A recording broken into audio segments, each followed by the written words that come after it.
તો હવામાન નિષ્ણાત અંબાલાલ પટેલની વરસાદને લઈને આગાહી ગુજરાત પર 3 સિસ્ટમ સક્રિય થતા વરસાદ આવશે। વરસાદી ધરી ઉત્તર પૂર્વ તરફ જવાના લીધે ગુજરાતમાં વરસાદ ઓછો છે। બંગાળના ઉપસાગરમાં વહન સક્રિય થયું નથી। પેસિફિક મહાસાગર પર વાદળો નહીવત જોવા મળ્યા। બંગાળના ઉપસાગરમાં 26 થી 30 જુલાઈ વચ્ચે વરસાદી સિસ્ટમ બનશે। 24 જુલાઈથી ઉત્તર ગુજરાતમાં વરસાદનું જોર વધી શકે છે। 7 ઓગસ્ટથી બનનારી સિસ્ટમ ગુજરાતમાં વરસાદ લાવશે। પશ્ચિમ સૌરાષ્ટ્રમાં લો પ્રેશરને લીધે ભારે વરસાદ પડી શકે છે।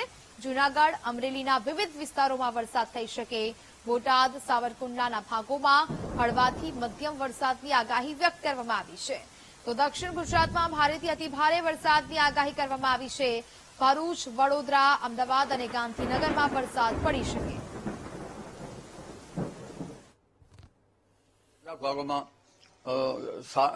એક સામાન્ય સિસ્ટમ બનતા વરસાદ થાય છે। એક કચ્છના અખાત બાજુમાંથી થોડી કઈ સિસ્ટમની અસર થશે।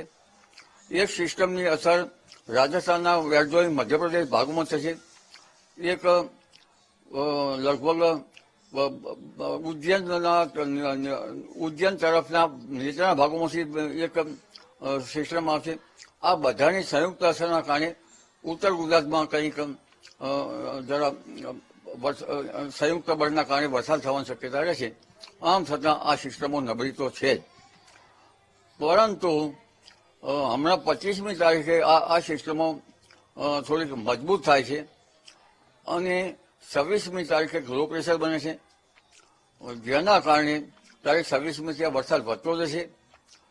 ત્યાર પછી અન્ય સિસ્ટમોનો જે અસરો રહેશે તે તારીખ 30મી સુધી અસરો રહેશે।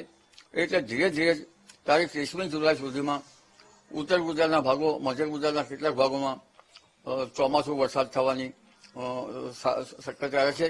આજે કેટલાક ભાગોમાં વરસાદ થશે, બનાસકાંઠાના કેટલાક ભાગોમાં 25મીએ સંયુક્ત અસરના કારણે વરસાદ થશે। 26મીએ કંઈક અંશે વરસાદ વધશે અને ધીરે ધીરે કેટલાક ભાગમાં ભારે વરસાદ પણ થશે। મધ્ય ગુજરાતના કેટલાક ભાગોમાં, જંબુસરના ભાગોમાં, ભરૂચના ભાગોમાં અને ધીરે ધીરે દક્ષિણ ગુજરાતમાં તો ભારેથી અતિભારે વરસાદ થતાં પૂરની સ્થિતિ રહી શકે છે। તાપી નદીના જળસ્તરમાં વધારો થશે। મધ્યપ્રદેશમાં ભારે વરસાદ થતાં નર્મદાના જળસ્તરમાં વધારો થશે।